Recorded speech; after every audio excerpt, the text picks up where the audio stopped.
মামা আমাৰ নভেম্বৰ পুলিশেৰ ইন্টাৰভিউ আছে নভেম্বৰ পুলিশেৰ ইন্টাৰভিউ লাগে ইন্টাৰভিউ নতুন ইন্টাৰভিউ লাগে মামা কটি দৌৰিছ দৌৰি আছে মামা নভেম্বৰ ওলাব না মামা ওলাই মামা কটি দৌৰাটো নেৰিবি দৌৰি আছে কটি দৌৰা নেৰিবি আৰু এবাৰ মই অলপ বেছি কৰিম নমস্কাৰ মই ভূপেন সিঙে পুনৰ অন্য এটা ভিডিঅ'লৈ সকলোকে স্বাগতম জনাইছোঁ আৰু যিটো ভিডিঅ' দেখিলে এইটো ভিডিঅ' আছিলে CM ছাৰ যেতিয়া আমাৰ কলিয়াবৰলৈ আহিছিলে কলিয়াবৰলৈ আহোঁতে CM ছাৰক যেতিয়া ওচৰৰ পাজৰ যিসকল ল'ৰা আছিলে তেওঁলোকে CM ছাৰক এইটো কথা সুধিছিলে যে দাদা অসম আৰক্ষী মানে নিযুক্তি কেতিয়াকৈ পাতিব নতুন বিজ্ঞাপন কেতিয়াকৈ মুকলি কৰিব তেতিয়া এইটো ভিডিঅ' CM ছাৰে কৈছিলে যে এইবাৰ মই বেছি পদ উলিয়াই দিম তহঁতি ভালকৈ দৌৰ মাৰি থাক প্ৰেক্টিছ কৰি আছোঁ এইখিনি কথা কৈছিলে আপোনালোকে এইটো ভিডিঅ' সকলোৱে গম পালে আৰু এইকেইদিন মই ভিডিঅ' মানে তেনেকৈ অসম আৰক্ষী বা বিভিন্ন ক্ষেত্ৰত দিয়া নাই খুব কমহে দিছোঁ কাৰণ মোৰ প্ৰমোশ্যনৰ ট্ৰেইনিং চলি আছে গতিকে ট্ৰেইনিঙত ব্যস্ত হ'ব লগা হৈ আছে আৰু অসম আৰক্ষী ABUB হওক বা যিমানখিনি বিভাগীয় প্ৰমোশ্যন কেনেকৈ হয় এইটো বিষয়ে যদি আপোনালোকে কিবা জানিব থাকে মোক ক'ব মই নিশ্চয় ভিডিঅ'ত আপোনালোকক ধুনীয়াকৈ বুজাই দিম আপোনালোকে কনষ্টেবলত যোগদান কৰাৰ পিছত আপোনালোকৰ নেক্সট প্ৰমোশ্যন কিমান দিনৰ ভিতৰত পাব আৰু কি প্ৰমোশ্যন পাব আৰু সকলোৱে প্ৰমোশ্যনটো বেলেগ বেলেগ হয় APRও বেলেগ হয় ফায়াৰ ছাৰ্ভিচৰ বেলেগ হয় হোমগাৰ্ডৰ বেলেগ হয় মানে যিটো গ্ৰেড 3 এইবিলাক তোমাৰ বেলেগ বেলেগ ছিষ্টেমত হয় কামাণ্ডো বেলেগত হয় মানে প্ৰমোশ্যনটো একেটাই হয় কনষ্টেবলৰ পৰা নেক্সট নায়ক পায় লেছ নায়ক পায় তাৰপৰা নায়ক পায় তাৰপৰা হাবিলদাৰ পায় কিন্তু তাৰো ছিষ্টেমটো অলপ বেলেগ ছিষ্টেমৰ হয় গতিকে আপোনালোকে যদি কিবা জানিব বিচাৰে মোক ক'ব মই নিশ্চয় ভিডিঅ'টো আপোনালোকক ভিডিঅ'ত মই ধুনীয়াকৈ বনাই দিম যে আপোনালোকৰ নেক্সট প্ৰমোশ্যনবিলাক কেনেকুৱা ধৰণৰ হয় আপোনালোকে বহুতে মোক সোধে দাদা কনষ্টেবলৰ পৰা SI এক্সাম ডিপাৰ্টমেণ্টেল এক্সাম কেতিয়া দিব পাৰিম কিমান বছৰ ছাৰ্ভিচ কৰিলে পাৰিম গতিকে মই ধুনীয়াকৈ নেক্সট ভিডিঅ'ত আপোনালোকে বনাই দিম যদি আপোনালোকে জানিব বিচাৰে আৰু যিটো আপোনালোকে ভিডিঅ' ক্লিপ দেখিলে এইটো আমাৰ CM ছাৰে কৈছে যে 5000 নতুনকৈ আকৌ মুকলি কৰিব আৰু এবাৰ বেছি পদ বুলি কৈছে গতিকে বেছি পদবোৰ ক'ৰ পৰা আহিব মই ইয়াৰ আগৰ ভিডিঅ'টোত মই ধুনীয়াকৈ দিছিলোঁ মই ডিছক্ৰিপশ্যনত দিয়া থাকিব আপোনালোকে চাব পাৰিব ধুনীয়াকৈ মই কি বুলি কৈছিলোঁ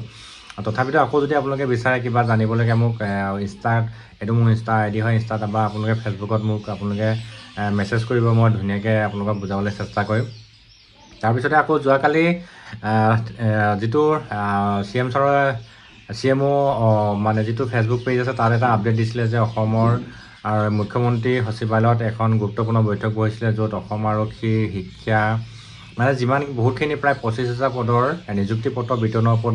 মানে পৰ্যালোচনা বৈঠক বহি থাকিছিলে এইটোত কেনেকৈ দিব কি কথা আপোনালোকে নিশ্চয় জানে তাত আপোনালোকে আপডেটটো পালেই গতিকে এইটো এটা ডাঙৰ প্ৰশ্ন হৈছে যে এতিয়া আপোনালোকৰ এপইণ্টমেণ্টটো অলৰেডি অক্টোবৰটো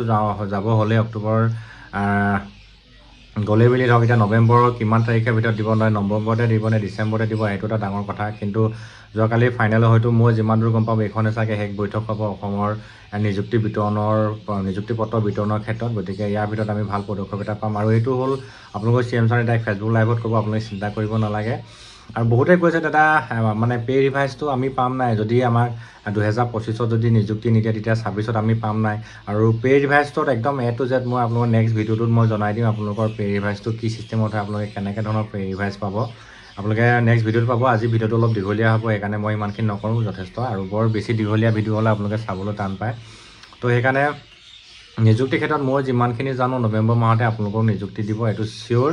নৱেম্বৰ কিমান তাৰিখে দিব সেইটো মই ক'ব পৰা নাযায় কিন্তু নৱেম্বৰ মাহত আপোনালোকৰ নিযুক্তি দিয়াটো ফুল এণ্ড ফাইনেল তাৰপিছতে আপোনালোকে প্ৰিপেয়াৰ হৈ থাকক আৰু জইনিংটো কেতিয়া হ'ব সেইটোৱে ক'ব পৰা নাযায় কাৰণ কেলৈ জইনিংটো আপোনালোকৰ নিযুক্তি পত্ৰতহে লিখা থাকিব তাত মই এটা মেমো নম্বৰ থাকিব সেই মেমো নম্বৰটো এগেইনষ্টত আপোনালোকৰ জইনিং ৰিপৰ্ট হ'ব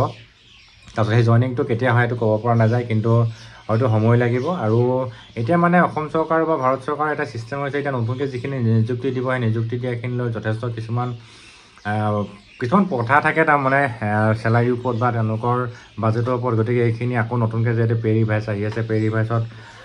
বহুতখিনি ছিষ্টেম কিছুমান থাকে তো এইবিলাক আপোনালোকে এতিয়া গম নাপাব মই নেক্সট ভিডিঅ'ত আপোনালোকৰ পে' ৰিভাইজৰ ওপৰত জনাম আপোনালোকৰ চেলাৰী কিমান % বঢ়াৰ সম্ভাৱনা আছে বা কিমান বাঢ়িব তো আজি মই প্ৰথম কথা ক'লোঁ আপোনালোকৰ যি 4,000 নিযুক্তি বা 5,000 CM ছাৰে অত্যাধিক বেছি বুলি ক'লে তো এইখিনি পদ ক'ৰ পৰা আহিব মই অলৰেডি কৈ থৈছোঁ মই পুনৰ কৈছোঁ যে আপোনালোকৰ অসম আৰক্ষী আজি 2022 চনলৈকেহে ভেকেঞ্চিখিনিয়ে আজি তাৰিখত যি 5,563টা পদৰ 200টা মাইনাছ কৰিলে যিখিনি থাকে 5,500 হ'লে 5,300 তো 5,333টা পদৰে নিযুক্তি দিব বাকী তাত 200 থাকি গ'ল তাৰপিছতে এইখিনি 2022 চনৰহে আৰু 2023-24-25 বৰ্ষৰ যিখিনি ভেকেঞ্চি সেইখিনি এতিয়া আহিব বিজ্ঞাপন মুকলি কৰিব আৰু সেইখিনিৰ কাৰণে আপোনালোকে প্ৰিপেৰেশ্যন থাকক তাৰপিছতে আপোনালোকৰ এপইণ্টমেণ্ট কথাটো মই ক'লোৱে যে আপোনালোকৰ নৱেম্বৰ মাহতে দিব কিন্তু কেতিয়া দিব নাজানো কাৰণ কেলৈ নৱেম্বৰ মাহত ইণ্টাৰভিউ মানে নিযুক্তি পত্ৰ এপইণ্টমেণ্ট দিয়াৰ লগে লগে আপোনালোকে আকৌ নতুনকৈ ভেকেঞ্চি খুলিব চ' সেই নতুন ভেকেঞ্চিখিনি আগতীয়াকৈ যিহেতু হয়তো মোৰ যিমানখিনি সম্ভৱতঃ ডিচেম্বৰ বা লাষ্ট বা জানুৱাৰী মানে খুব সোনকালে ইণ্টাৰভিউ পাতিব কাৰণ কেলৈ ফেব্ৰুৱাৰীত অধিৱেশন যাৰ লগে লগে আৰু সময় নাথাকিব গতিকে নিযুক্তি হয়তো তেওঁলোকৰ পিছত দিব পাৰে ইলেকশ্যনৰ পিছত দিব পাৰে কিন্তু আগতীয়াকৈ ইণ্টাৰভিউ পাতিব আপোনালোকে সময় নাপাব গতিকে আপোনালোকে খুব ধুনীয়াকৈ প্ৰিপেৰেশ্যন কৰি ৰাখক বৰ বেছি কথাখিনি আগবঢ়াই নকওঁ থুলমূলকৈ ক'লোঁ যে CM ছাৰে আপোনালোকৰ নিযুক্তিৰ ওপৰত যিখন বৈঠক বহিছিলে সেই বৈঠকখনত কি ক'লে নক'লে আপোনালোকে নিশ্চয় দেখিলে বা বুজিলেই তাৰপিছতে আৰু CM ছাৰে গোটেই মিটিংবিলাকত কৈ আছে যে নতুন অসম আৰক্ষী ভেকেঞ্চিৰ ওপৰত চ' আপোনালোকে প্ৰিপেৰেশ্যন কৰি ৰাখক সকলো ভালে থাকক আৰু শেষত কওঁ আপোনালোকে চেনেলটো যদি ফাৰ্ষ্ট টাইম চাইছে ছাবস্ক্ৰাইব কৰি দিব আৰু ভিডিঅ'টো ভাল লাগিলে লাইক এটা কৰিব নাপাহৰিব সকলো ভালে থাকক ধন্যবাদ